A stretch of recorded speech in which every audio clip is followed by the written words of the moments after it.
we did it again. Verizon was just named America's most reliable network by Root Metrics for the 16th time in a row, proving once again that nobody builds networks like Verizon builds networks.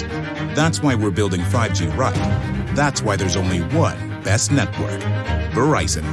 Best and most reliable based on Root Metrics reports from second half 2013 to first half 2021 of 3 operators on all network types combined, not specific to 5G networks. Gym sessions and sweaty summer activities are back, which means more funky smells in your clothes because sweat leaves behind bacteria that causes those hard-to-remove odors. Clorox fabric sanitizer products are ready to zap the stink out of fabrics in your home by getting rid of 99.9% of odor-causing bacteria. Eliminate odors in every load or sanitize fabrics between washes with one of our fabric sanitizer products. Search fabric sanitizer at Clorox.com to learn more. When it counts, trust Clorox. Use as directed.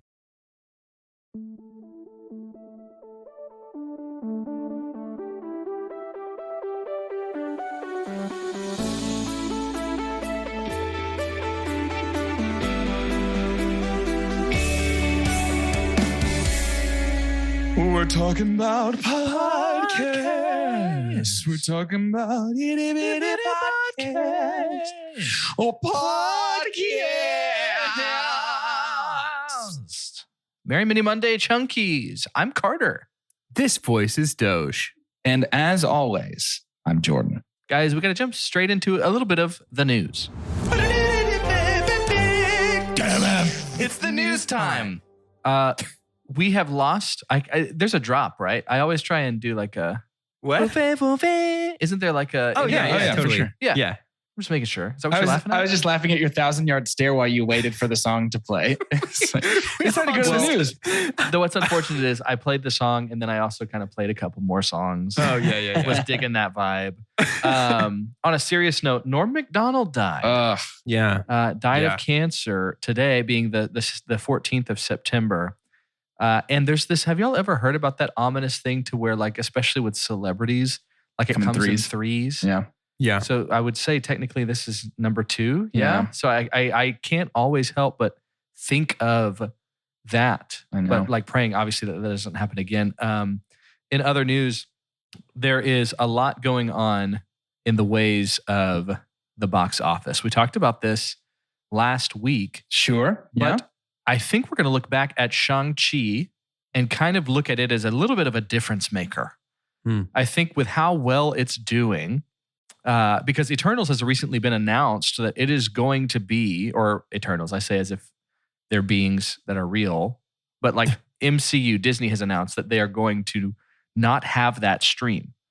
It will not simultaneous stream. So Eternals will be fully in theaters, which is huge. And it's not necessarily something I expected in November. But Shang-Chi in 2 weeks has made over $250 million. And so it is projected to have the life, or maybe even a little bit more, of the box office of Fast 9, which is saying a lot. I mean, it would probably make around $700 million. So that's absolutely massive. And of course, for the MCU, when it rains, it pours. But like in the good way, but like pouring like nice hard candies covered in chili lime from the skies with the MCU. So after we got the Spider-Man No Way Home trailer, we got the announcement about Eternals. That's going to be completely in the box office. Great. Obviously, it feels like the majority of our chunkies are excited to hear that.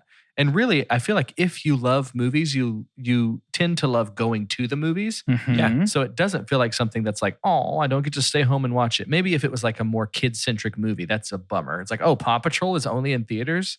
That sucks. My kid's 5. You know, that's kind of stinky. But we got the Spider-Man No Way Home trailer, which is crazy. We haven't even talked about yet. I guess it's taken me enough time to chew on it. And then we'll also talk about the Hawkeye trailer. But let's start with Spider-Man No Way Home, because if you know Two Chunks and a Hunk, No Home, Spider-Man No Home. If you know Two Chunks and a Hunk, you know we were founded by Marvel. Stan Lee is our sponsor. Yes, he's our dad. Doge and Jordan specifically really, really love Spider-Man. I do too, but I think y'all's is super fandom level in terms of knowing things that are canon and stuff. How did you feel about this, Doge? I know that you were a little bit worried that it had been so long. It felt like we got this late, right? There was a worry like this is going to be pushed back. And every time we hear about it, it is not given a date. It's always general. So it's like, oh, the MCU has a chance. First, I'll ask you after the Eternals news, do you feel like it's a confirmation that Spider-Man No Way Home is going to release? No Man Home. No Man Home. That movie is going to release on the day they say it will release? Absolutely. Great. You could take that to the bank, and Doc Ock's going to rob that bank while Peter Parker's there with his Aunt May and Sam Raimi's 2004's Spider-Man 2, which is my favorite Spider-Man movie. So I was very excited to see Doc Ock back in this trailer. Right? I am so unsure of what is actually happening in this It's movie. pretty surreal, right? Yeah, it's absolutely crazy to see Alfred Molina back after 17 years.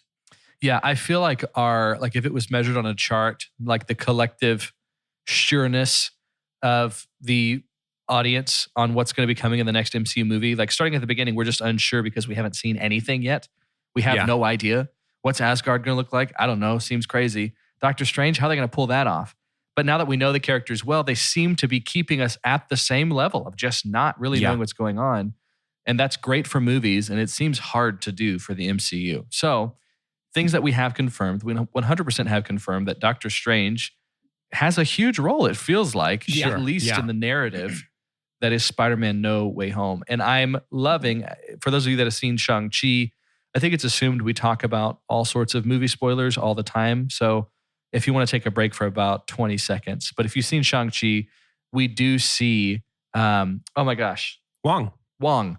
And so it feels, doesn't it feel like Wong could be the next Nick Fury? Feeling of like the end of a certain movie, we're going to open up a portal so that you can go. It feels like Doctor Strange is kind of pulling the strings of bringing people together now. Sure. Yeah. To protect the multiverse. Yeah. Right? I could see it being Wong as sort of an extension of Strange saying like, we've got to put a team together or get some new recruits, that kind of thing. Yeah. So I definitely think we could see Wong popping up hither and thither.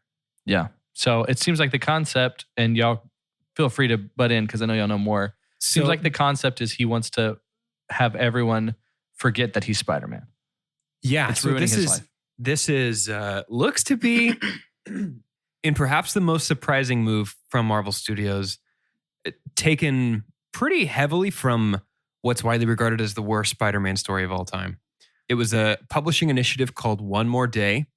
And top down, they said, Peter Parker's not interesting anymore. He's been married to Mary Jane for too long. We need to get him back to his Stan Lee, Steve Ditko roots of the 60s and have a constantly revolving cast of characters, a soap opera. I mean, when Spider-Man started in the 60s, it was Archie comics with supervillains. Like it was 100% just a soap opera of all these relationships. And it kind of shifted away from that once Peter and Mary Jane got married and started to have more of a consistent life. And so top down, they said Spider-Man is not interesting anymore. So we need to figure out a way to make him interesting again.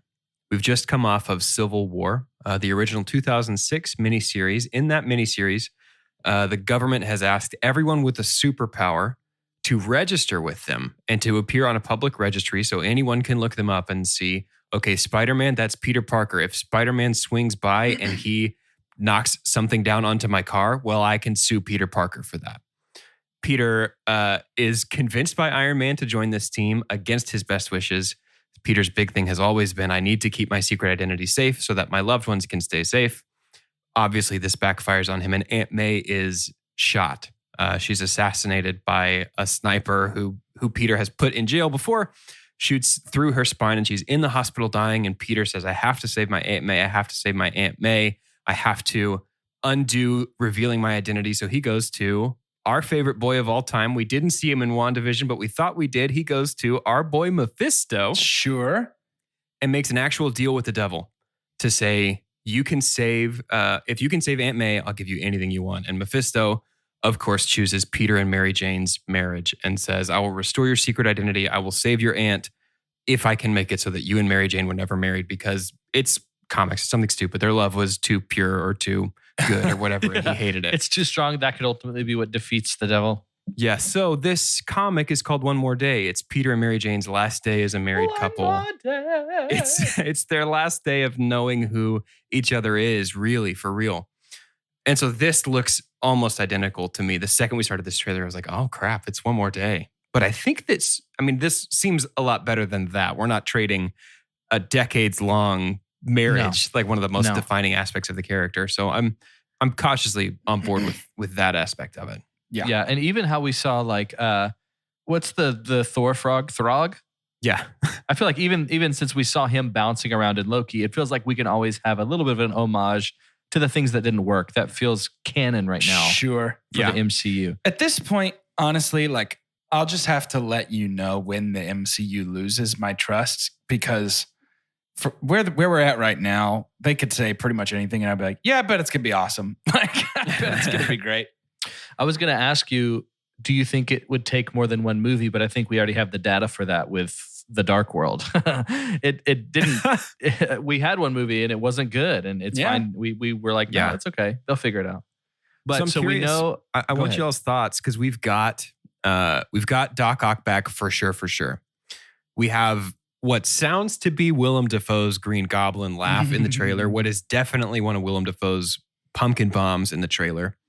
We have a big shape that looks a whole lot like Thomas Hayden Church's Sandman from Spider-Man 3. Heavy rumors of Jamie Foxx's Electro, all but confirmed from The Amazing Spider-Man 2. Is this in any way nostalgia baiting, in the same way that we would maybe accuse The Force Awakens of, having Han and Chewie in that trailer? We're home. Like that whole thing. Is that meaningfully different than Hello, Peter at the end of this trailer? If nostalgia baiting in The Force Awakens had resulted in a killer movie, which I actually like The Force Awakens for the most part, but if that nostalgia baiting had resulted in this killer movie, I don't know that anybody could fault the nostalgia. Yeah. So I think it's an ends justify the means, or rather, I guess, like, yeah, no, I just think it's that the ends justify the means when it comes to stuff like this. Like if the movie rules and it rules extra hard because of all of this, then it's not simply nostalgia baiting, it's nostalgia baiting with a purpose. Yeah, if I see Willem Dafoe back as Green Goblin, it does not feel as something I've necessarily experienced before. I think it's still new enough that we're pulling them from a different timeline. I think that's something so unique that while it can have just sprinklings of nostalgia baiting and be like, well, yeah, I mean, yes, people are going to want to go see this to see some of the, Doge. I mean, the nostalgia of seeing, Doc Ock again. That's like a legitimate reason to go. I think there is a mixture of some of the stuff that Star Wars did have that was kind of like, we know we're going to make $1 billion anyways. Yeah. But I don't think at the end of this, it's going to be way more clever, I think, at the end of this than just the laziness that felt like of just continuing to bring people back, Yeah. So, do you think this is the same Doc Ock and same Green Goblin that died, ? At the end of their respective movies, or are these multiversal variants of those guys? I would say variants could make sense, right? Like, why introduce the concept of variants if it's only going to be Kang from this point on? I ask because there's been a big hullabaloo about the color of the little hullabaloo? A big hullabaloo about the color of the light in the middle of Doc Ock's claws. It turns blue right at the end of Spider-Man 2 whenever he's back in control of the arms. That's picky. And it's red here. So that's picky. I think a fun way to go ahead and say their variants would be to not have to like deep fake Willem Dafoe from 20 years ago and just be like, this is an older variant. Yeah. One that didn't die. So that we can have current day Willem Dafoe. I would love that. I don't want to have too much of this like Irishman stuff. I think the MCU is too good for that. They're definitely doing that with Molina. They did it with Michael Douglas and it worked okay. But if it is the OG Norman Osborn, the original Goblin, then I would like homage to be paid in the way that every time he walks by, like a fork or a trident or a pitchfork, he quivers in absolute terror. Yeah. Uncontrollably wets himself, pee-pees his pants, and cries. I think that would be... Because he was stabbed in the gut with his own glider. Yeah. Spoilers for a 18-year-old movie, 19-year-old movie. How much, though, with that multiverse being confirmed and getting these older characters back, how much is it weird that J.K. Simmons That's just going to be unaddressed, right? We're just basically recasting that. Or are we Dude, I saying don't know. he's No, from the multiverse? He's a multiversal variant. That's the thing. I think that is the way that makes sense. And So that's how that starts. having them be multiversal variants played by the same actor is how we could get, for example, Patrick Stewart back as Professor X and not have to watch the bad X-Mans. You know what I mean? Because it's a different guy. It's a different guy. The bad X's men, it's a different guy. It doesn't matter. Multiversal variant. Well, that's great. Thank you for that. So great.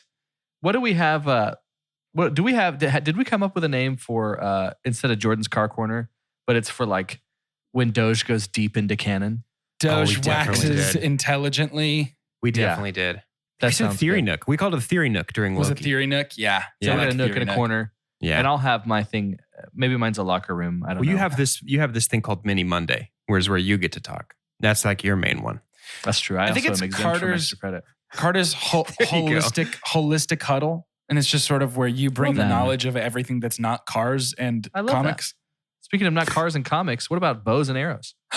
Yeah. Can I have I want a quick take here. I want to give mine first. Please. As someone who doesn't really know comic books as well, but I love characters, I'm excited for this. I think Hawkeye looks great. And I kind of love that we've leaned into the holiday vibe.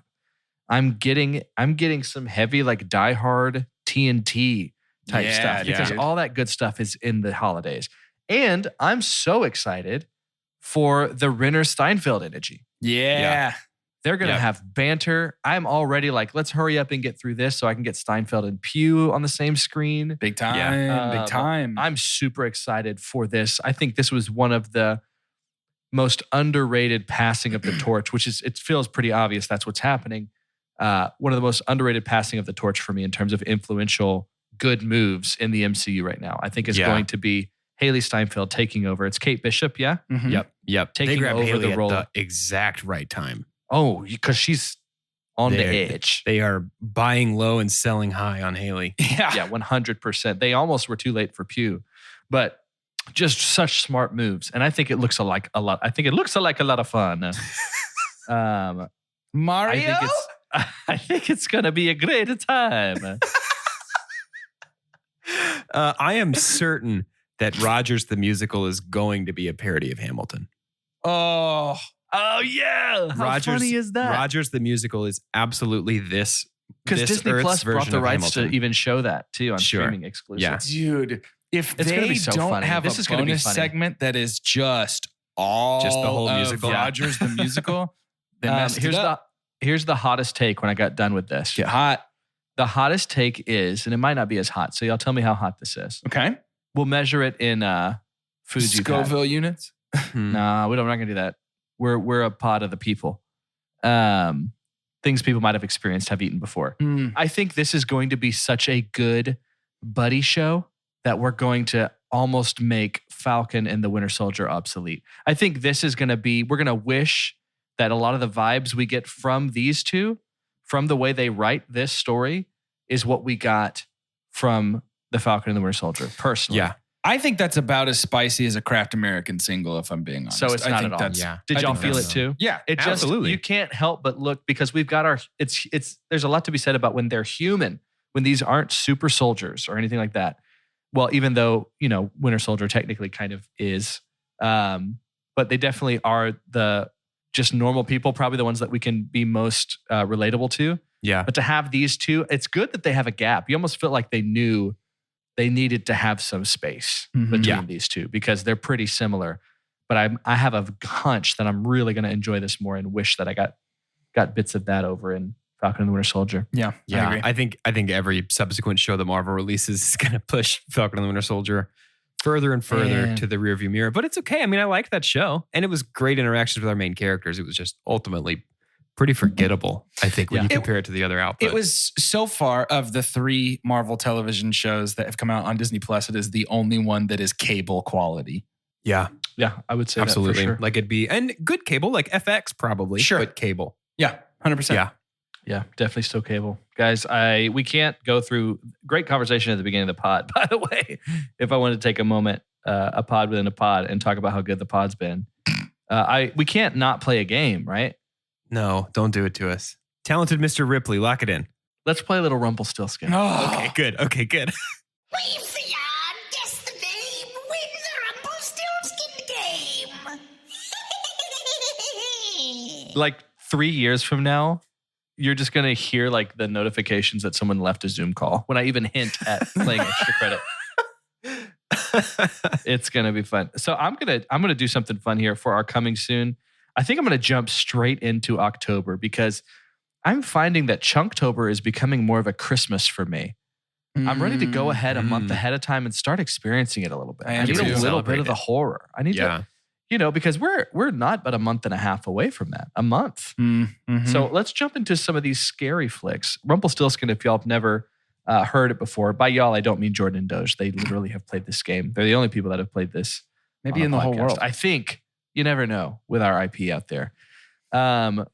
We have, I'm going to read the Rotten Tomatoes, basically like movie notes, I think is what they call it, or synopsis about movies that are coming out that I think these two might have never heard of before. And they're going to have to guess the name of those movies. And whichever one is the one that we like the most. We never really score this, do we? This is kind of like a Whose Line Is It Anyway scoring style. The points don't matter. Yeah. We're just going to jump I'm into the Colin of it for sure. I love Colin. Then I'm definitely Wayne Brady. No, you're Ryan Stiles. I was going to say Ryan. That's sad. That's what I was thinking. Ryan. That's also good. October Ryan. 5th. You're October Ryan, 5th movie. dude. And if you can't see wait. that, it proves that you're Ryan. Can't wait for it makes October you 5th. so much more we're not gonna do Ryan that you don't know how Ryan you are, dude. I actually love Ryan Stiles. Classic Ryan Stiles. Oh yeah, this one looks good. Yeah, Lamb Will looks Stark this is October 8th release. Will Stark, played by Stephen Graham, Grayhm. Wait, is the lone survivor. Say it again? Grayhm. Graham. Ew. Stephen Graham. This is a long one, so bear with me. Is the lone survivor of the infamous 1995 Stark family murders, which we've all heard of, that rocked the quiet small town of Deerfield, Massachusetts. 25 years later, his life is suddenly upended by the untimely death of his father, who had just been released from psychiatric care, leaving the family home in Will's trust. In between places, and with no place to go, Will and his rescue dog move back into the Stark family home where the crimes took place, only to find a disturbing paranormal presence haunting the home and the secret land it was built on. Tell me about this. This movie's called Stark Raving Mad. Very good. Hey, Doge, this movie's called Stark Raving Dad. Oh, both very close. This is Iron Man 4. Surprise. Wow, it's crazy. Pretty crazy. No, it's called The Secret of Sinchani. Of what? I think it's just the name of the land or the building, but this was one of those that was like the 1 in a billion. If you just came up with Sinchani. Yeah, right. Yeah. I was like that. Is this like a horror sequel to Bridge to Terabithia? Is that this could like be a The Secret of Sinchani. Secret of Sinchani. So no, as I zip by a few movies that are interesting, The Last Duel comes out mid-October, October 15th. History, Matt. History. Betty. What? I don't even think this is a horror, but I had to read it. And it's really short. How fun. Okay, October 15th. A husband whose marriage is destroyed by a time-hopping rival pursues his nemesis through time. Orlando Bloom, Leslie Odom Jr., What? Frida Pinto, Cynthia Erivo. What? Director is John Ridley. What has he done? Not much. He did the Ben-Hur. He was on that, the new one. But he was also on 12 Years a Slave. Okay. Again, since it was short, a husband whose marriage is destroyed by a time-hopping rival pursues his nemesis through time. October 15th release. This movie is called Two About Two Time. You laugh. I can't wait for y'all to hear the name of this movie. This sounds like a name y'all would make up and think it was super clever and then get it exactly right. Well, now there's a lot of pressure on my guess. You're not even gonna believe. So remember, Orlando Bloom, Leslie Odom Jr. Dude, what is your talking tonight? Leslie Odom Jr. I'm just excited to hang out with y'all. Frida Pinto and Cynthia Erivo. Come on, Doge, what you got? Dude, I love Cynthia Erivo. She's amazing. She's everything right now. This movie is called Time for Love. Love that. This movie, neither of you win because whoever named this movie wins everything. I'm like soaking in the moments before I reveal this to you. This movie is called Needle in a Time Stack. Oh, whoa. That is beautiful. Here's your proof. That is nothing. That is made up. A needle in it's like finding a needle in a time stack, you know? Oh my goodness. Wow. What? That's Wow. a working title that just kept getting pushed through. Oh, goodness. October 22nd has the release of Dune and The French Dispatch. Same day. Whew. That's interesting. Let's do one more. I think y'all know that movie, so we're not going to do that. Last Night in Soho is a week after that. October's going to be great, y'all. Mm-hmm. Wow. Can't wait. Let's do this one. This looks interesting. October 15th, another October 15th release date. Upon the death of her grandfather, a woman and her husband returned to her birthplace in Germany's Black Forest, only to find a terrifying secret awaits them. This movie is called Inheritance. Nice. Same vein, going for spooky, ominous. It's just Lineage. Ooh, those are both better because it kind of gives you a name of something that makes no sense compared to what we know about it. But it's called Demigod. Oh, that's kind of a fun poster. Okay. Interesting. So who even knows? We've got It's kind of the silhouette of this demon. Him with got this horned horns. creature. It's the Skyrim man on the front of Yeah, it. it does look a little like the Dovahkiin. Yeah, it is. To end this episode, we spent a lot of time talking about Spider-Man No Way Home and what happens with that seemingly like just hole in the ground that is the multiverse of all of our nostalgia. Yeah, for real. As they're just crawling out of it. Let's do it now. Let's get it on tape. Do a shot that's way out there. Maybe one you haven't even seen online. Who's coming out of that hole? Let the people know. I'm Carter. I mean, this is going to be polarizing. This could upset people. It's going to be Mulaney's Spider-Pig in cartoon form. Oh. Is going to crawl up out of there. Or even we'll get a hoof or something, right Yeah. before they close it up. We're almost going to get a cartoon Spider-Pig. And somehow people won't be too offended by it.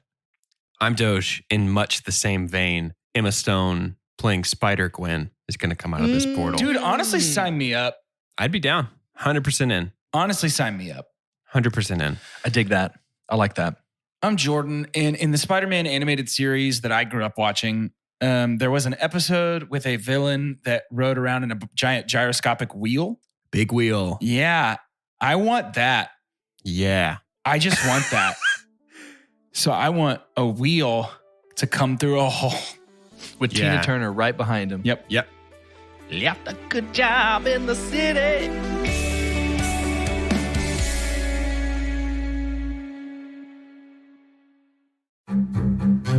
We did it again. Verizon was just named America's most reliable network by Root Metrics for the 16th time in a row, proving once again that nobody builds networks like Verizon builds networks. That's why we're building 5G right. That's why there's only one best network, Verizon. Best and most reliable based on Root Metrics reports from second half 2013 to first half 2021 of 3 operators on all network types combined, not specific to 5G networks.